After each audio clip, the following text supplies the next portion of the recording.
வணக்கம் தோழர்களே. பீகாரினுடைய சட்டமன்ற தேர்தலை தட்டி தூக்குதுங்க காங்கிரஸ் கூட்டணி, அதாவது இந்தியா கூட்டணி. அடிச்சு வேற லெவல்ல தூக்குறாங்க. இருக்கிற அத்தனை பேர் இவங்களுக்கு தான் சப்போர்ட் பண்றாங்க. தேர்தலுக்கு முந்தைய கருத்து கணிப்பு வேற லெவல்ல கிடைச்சிருக்கு. என்ன நடந்துச்சுன்னு பார்க்கலாம். இப்போ பீகாருடைய சட்டமன்ற தேர்தல் கடந்த ஓராண்டு பரபரப்பாக இந்தியா முழுதும் பேசுபொருளா இருந்தது. அதுல அவ்வளவு உள்ளடி வேலை பார்த்தாங்க, ஓட்டு திருடினாங்க. பீகார்ல இருந்தா ஓட்டு திருட்டு என்கிற பெரிய விஷயமே பாப்புலர் ஆச்சு அப்படின்னு சொல்லலாம். இன்னைக்கு மோடி அமித்ஷாவை ஓட்டு திருடர்கள் அப்படின்னு இந்தியாவில் இருக்கிறவங்க கூப்பிடுற அளவுக்கு ஓட்டு திருட்ட அங்க நடத்தி இருந்தாங்க. உங்களுக்கு நல்லா தெரியும், 65 லட்சம் மக்கள் வாக்காளர் லிஸ்ட்ல இருந்து நீக்கப்பட்டிருந்தாங்க. அதுவும் உழைக்கிற மக்கள், ஏழைகள், எளியவர்கள், பாட்டாளிகள், உழைப்பாளிகள், அதோட சிறுபான்மை மக்கள், பெண்கள்னு எல்லாரையும், எதிர்கட்சிகள் எல்லாத்தையும் தூக்கி ஓரங்கட்டிச்சு இந்த தேர்தல் ஆணையம். இது கடுமையான ஒரு பிரச்சாரத்தை, ஒரு பிரச்சனையை ஏற்படுத்தியிருந்தது. இந்த ஓரங்கட்டப்பட்ட உடனே நீதிமன்றத்துக்கு போனாங்க. நீதிமன்றத்தில் சரமாரியான அடியை தேர்தல் ஆணையம் வாங்குச்சு. மரியாதையா 65 லட்சம் பேரை ஏன் நீக்கினீங்க, என்ன காரணத்துக்காக நீக்கினீங்க, எந்தெந்த ஆட்கள் எல்லா லிஸ்டையும் மாவட்ட வாரியாக நீங்க வெளியிட்டாகணும் அப்படின்னு தலையில கொட்டினாங்க. இன்னொன்னு 11 ஆவணங்கள் கேட்டாங்க தேர்தல் ஆணையத்துல. நீங்க வாக்காளராக இருக்கணும்னா இதுல ஏதாவது ஒண்ணு காட்டுங்கன்னு 11 ஆவணங்கள் கேட்டாங்க. இந்த 11 ஆவணத்துல ஏதாவது ஒண்ணு காட்டலாம். அந்த 11 ஆவணங்களும் பணக்காரர்களுக்கான ஆவணமா இருந்தது. அங்கதான் சிக்கல். வீடு வச்சிருந்தேன்னா, நிலம் வச்சிருந்தேன்னா அந்த ஆவணத்தை காட்டலாம். நீ அரசாங்க வேலையில இருந்தேன்னா அந்த ஆவணங்களை காட்டலாம். நீ பென்ஷன் வாங்குறதா இருந்தா அந்த ஆவணங்களை காட்டலாம். அதுக்கப்புறம் பாஸ்போர்ட், இது மாதிரியா பெரிய பெரிய விஷயமா கேட்டாங்க. இதெல்லாம் உழைக்கிறவங்கள்ட்ட இருக்காது. இதுலயே வேணும்னே உழைக்கிற மக்களை தூக்கி எறியறதுக்கான ஒரு ஐடியாவா இருந்துச்சு. அப்புறம் நீதிமன்ற தலையிட்டு போட்ட போர்டில் தான் 12வது ஆவணமாக ஆதார் கார்டு சேர்க்கப்பட்டது. அதுக்கு பிறகு கொஞ்சம் பேர் திரும்ப தங்களுடைய வாக்குரிமைக்காக போய் கொடுத்தாங்க. நிறைய பேருக்கு தெரியவே தெரியாது. கிராமங்கள்ல எல்லாம் இது போய் சேரவே இல்லை. இதுதான் சூழலா இருந்தது. இதுக்கு பிறகு இந்த ஓட்டு திருட்டு பெரிய அளவுல பாப்புலர் ஆனது இந்தியாவில். பாத்தீங்கன்னா 0ன்னு ஒரே ஒரு நம்பர், 0ன்ற நம்பரை காமிச்சு அதுல 3 லட்சம் வாக்காளர்கள் இருக்காங்க அப்படின்னு காட்டினாங்க. எப்படி ஆந்திராவில் 65ன்னு ஒரே ஒரு நம்பரை காமிச்சா அதுல 60க்கும் 70க்கும் மேற்பட்டவர்கள் இருப்பதா காமிச்சா அதை கண்டுபிடிச்சு அடிச்சு சரி பண்ணாங்க இல்லையா? அதுக்கான போராட்டம் நடந்துகிட்டு இருக்கு. அதே போல இங்கேயும் பல இருந்துச்சு. ஒரே வீடு தான், ஒரே வீட்டுக்குள்ள பல சாதிக்காரர்களும் பல இனத்துக்காரர்களும் பல மதத்துக்காரர்களும் இருக்கிறதா ஒரு உள்ளடி வேலை பார்த்தாங்க. டேபிள் ஒர்க் பார்த்தாங்க. டேபிள்ல உட்காந்துக்கிட்டு இவங்க வேணாம், இவங்க வேணாம், இவங்க வேண்டாம் அப்படின்னு நீக்குகிற ஒரு அயோக்கியத்தனமான வேலையை தேர்தல் ஆணையத்தோடு சேர்ந்து பாஜக செஞ்சது. ஏன்னா இந்த முறை அங்க ஜெயிக்க முடியாதுன்னு தெரியும் பாஜக. அதனால எப்படியாவது ஜெயிக்கணும்னா பெரிய மாநிலம், அது பெரிய மாநிலம் போது எப்படியாவது ஜெயிச்சு நம்ம தக்க வச்சுக்கிட்டதான் ஆட்சியை தக்க வைக்க முடியும். ஏன்னா பீகார்ல நிதிஷ்குமார் தோத்துட்டாரு அப்படின்னா நாளைக்கே அவர் முதலமைச்சரா ஆக முடியாது. அப்ப முதலமைச்சர் ஆகலைன்னா அங்க பிரைம் மினிஸ்டரா இருக்க முடியாது, சேர பிடிங்கிருவாரு. இதெல்லாம் பயந்துகிட்டு தான் அள்ளி வீசினாங்க காசை, எல்லா வேலையும் பார்த்தாங்க. ஆனாலும் இன்னைக்கு பிரச்சனையில இருந்தது. செத்து போனவங்கன்னு சொன்னவங்களை கூட்டிட்டு போய் நீதிமன்றத்திலே ஆஜர்படுத்தி செத்தெல்லாம் போகலங்க, உசுரோட தான் இருக்கிறாங்கன்னு ஒரு பரபரப்பை ஏற்படுத்தினாங்க இந்தியா கூட்டணி. இதெல்லாம் தாண்டி இன்னொரு வேலையும் நடந்தது.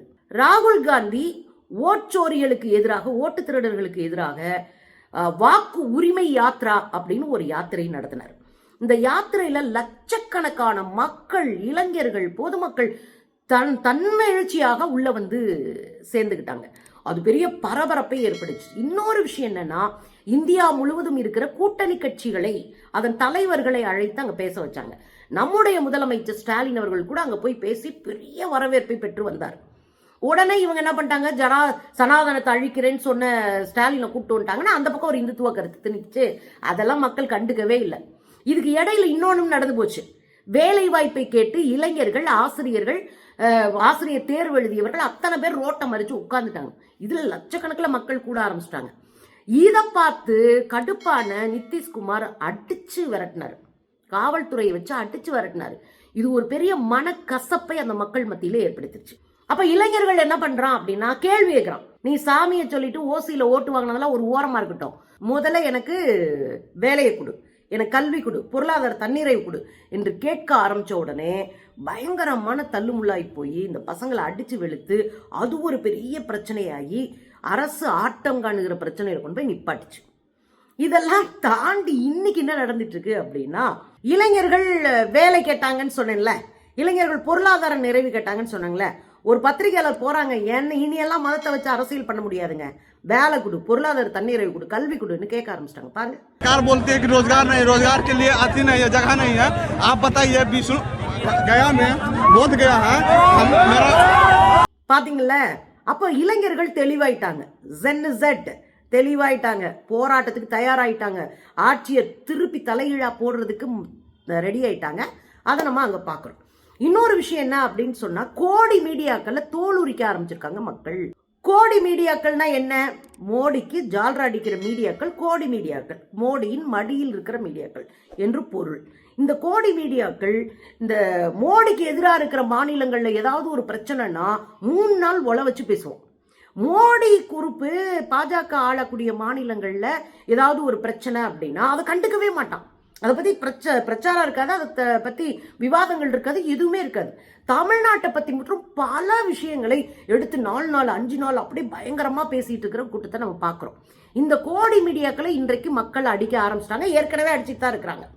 ஏற்கனவே ஒரு முறை ஒரு பையன் பேசினதை நம்ம பேசி காட்டியிருக்கேன் உங்களுக்கு, அந்த வீடியோ எடுத்து காட்டியிருக்கேன். அந்த பையன் என்ன சொன்னா, 4 விஷயத்தை அழிச்சிட்டோம்னு நாடு நல்லா போயிடும் அப்படின்னாங்க. இந்த 4 விஷயம் என்ன? ஒன்று மோடி, இன்னொன்று அமித்ஷா, இன்னொன்று நிர்மலா சீதாராமன், இதோட சேர்த்து கோடி மீடியா, இதெல்லாம் தூக்கிட்டோம்னா நாடு விளங்கிடும் அப்படின்னு சொன்னதெல்லாம் நம்ம பார்த்துருக்கோம். தெளிவாயிட்டாங்க இளைஞர்கள். இந்த சூழ்நிலையில தான் ஆஜ் தக் அப்படின்ற ஒரு சேனல், அந்த சேனல் என்ன பண்ணுது அப்படின்னா, உள்ள வந்து உட்காந்துக்கிட்டு உருட்டிக்கிட்டு இருந்தது. அந்த சேனலுடைய அஞ்சனா அப்படின்ற ஒரு ஆங்கர், அவங்க பாஜகவினுடைய அடிவரடி மட்டும் இல்ல, பாஜக உறுப்பினராகவே பேசுவார். ஒரு கட்டத்தில் என்ன ஆயிடுச்சு, மக்கள் கடுப்பாய் போய் இந்த அஞ்சனாவுடைய போட்டோ வச்சு செருப்பு மாலை போட்டு ஊர்வலமா எடுத்துட்டு செருப்புல அடிக்க ஆரம்பிச்சிட்டாங்க. இனி ஊடகங்கள்ன்ற போர்வையில பொய்ய பரப்பி மக்களுக்குள்ள ஒரு விவாதத்தை தேவையில்லாம ஏற்படுத்தி மக்களை குழப்பினீங்கன்னா செருப்பால் அடிப்போம் அப்படின்றதான் அதனுடைய அர்த்தம். பாருங்க.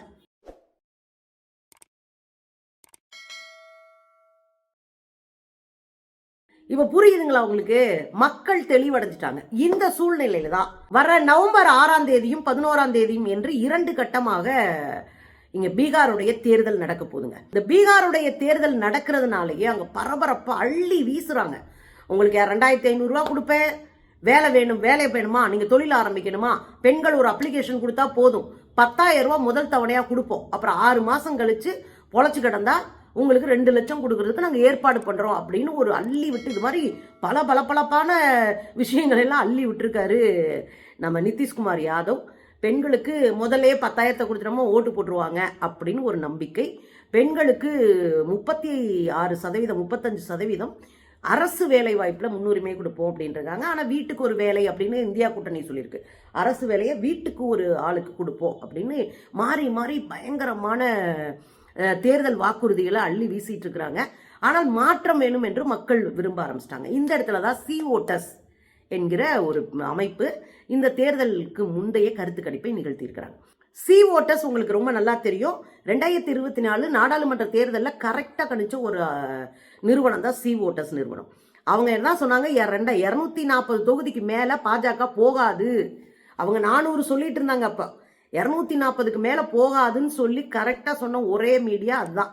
இன்னும் 2-3 மீடியா மட்டும்தான் அப்படி சொன்னாங்க. அந்த சி ஓட்டர்ஸ் தான் இன்னைக்கு பீகாருடைய முதலமைச்சர் யார் ஆட்சி அமைக்க போறாங்க அப்படின்னு சொல்றாங்க. இதுல என்டிஏ, அதாவது பாஜகவுடைய கூட்டணி, அந்த கூட்டணி 40% ஓட்டுகள் வாங்கி ஆட்சியை பிடிக்கும் அப்படின்னு சொல்லியிருக்காரு.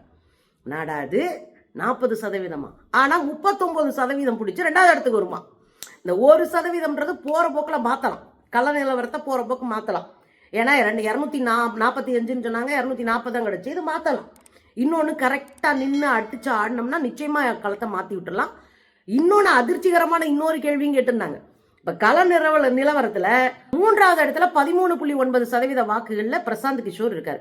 அப்ப அந்த 3 கட்சி 3 டீம், முதல்ல பாஜகவும் 2வது இந்தியா கூட்டணியும் வரும். அதுல 1% முன்ன பின்ன இருக்கு. சோ அது மாறும் அப்படின்னு சொல்லி இருக்கிறாங்க. சோ நிச்சயமா மாறும், மக்களுடைய மனநிலை அதான். 2வது, யார் முதலமைச்சராக வரணும்? நிதிஷ்குமார் யாதவ் இதுவரை முதலமைச்சராக இருந்தாரு. வேற யார் முதலமைச்சரா பீகாருக்கு வேண்டும் அப்படின்னு மக்கள்கிட்ட கேட்டபோது நிதிஷ்குமார் 3வது இடத்துக்கு தள்ளப்பட்டு இருக்கிறார். முதல் இடத்துல தேஜஸ்வி யாதவ் அப்படி அவர் தான் முதலமைச்சரா வரணும் அப்படின்னு மக்கள் சொல்லியிருக்காங்க. அவர் தான் இந்தியா கூட்டணியினுடைய முதலமைச்சர் வேட்பாளர், அதாவது காங்கிரஸ் கூட்டணியின் முதலமைச்சர் வேட்பாளர். 37% வாக்குகள் வாங்கி முன்னணியில இருக்காரு இவர் தேஜஸ்வி யாதவ். 2வது இடத்துல பிரசாந்த் கிஷோர், இவர் 23.2% வாக்கு வாங்கி 2வது இடத்துல இருக்கிறாரு. இன்னைக்கு முதலமைச்சரா இருக்கக்கூடிய நிதிஷ்குமார் யாதவ் 16% ஓட்டை வாங்கி 15.9 16ன்னு வச்சுக்கலாம், 16% ஓட்டை வாங்கி 3வது இடத்துக்கு வந்திருக்காரு. இது மிகப்பெரிய பின்னடைவு பாஜக கும்பலுக்கு.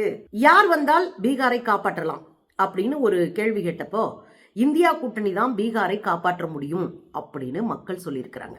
37% வாக்காளர்கள் இந்தியா கூட்டணி வரணும் என்று சொல்லியிருக்கிறார்கள். 34% வாக்காளர்கள் என்டிஏ கூட்டணி அப்படின்னு சொல்லியிருக்கிறாங்க. ஒரு 10% வாக்காளர்கள் பிரசாந்த் கிஷோர் வரட்டும் என்று பேசியிருக்கிறார்கள். அப்போ ஒரு விஷயம் தெரியுது, முதலமைச்சராக யார் வரணும்? இந்தியா கூட்டணியில இருக்கிற தேஜஸ்வி யாதவ். எந்த கூட்டணி வந்து காப்பாற்றும்?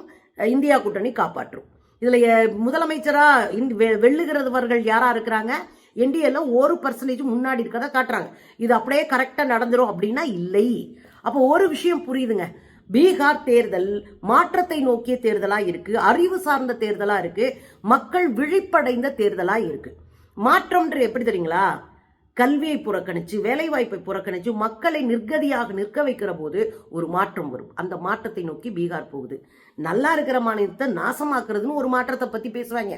இங்க நமக்கு தமிழக வெற்றி கழகம் உளறி கொண்டிருப்பது. இந்த ரெண்டுக்கு வித்தியாசம் இருக்கு. மாற்றம் என்பது கட்டாயம் வேணும். அந்த மாற்றம் வளர்ச்சியை நோக்கியதா போகணும். அந்த மாற்றம் தற்கூரிகளை உருவாக்குவதா இருக்கக்கூடாது. அதுல கவனமா இருக்கு. பீகார் அடிச்சு தூக்குது இந்தியா கூட்டணி.